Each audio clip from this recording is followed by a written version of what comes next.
Genesis chapter 16. Now Sarai, Abram's wife, bore him no children. She had a servant, an Egyptian, whose name was Hagar. Sarai said to Abram, See now, Yahweh has restrained me from bearing. Please go into my servant. It may be that I will obtain children by her.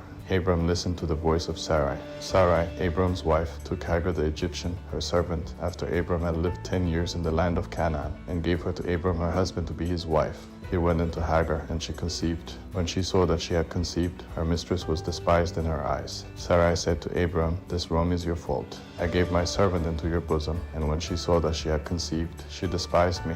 May Yahweh judge between me and you.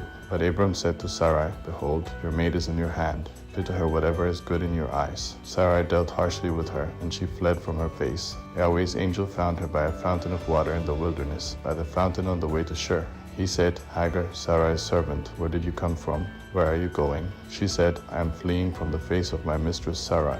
Yahweh's angel said to her, Return to your mistress, and submit yourself under her hands. Yahweh's angel said to her, I will greatly multiply your offspring, that they will not be counted for multitude. Yahweh's angel said to her, Behold, you are with child, and will bear a son. You shall call his name Ishmael, because Yahweh has heard your affliction.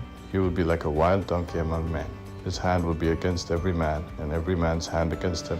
He will live opposed to all of his brothers. She called the name of Yahweh who spoke to her, You are a God who sees, for she said, Have I even stayed alive after seeing him? Therefore the well was called Bir Lahai-roi. Behold, it is between Kadesh and Berd. Hagar bore a son for Abram. Abram called the name of his son, whom Hagar bore, Ishmael. Abram was 86 years old when Hagar bore Ishmael to Abram.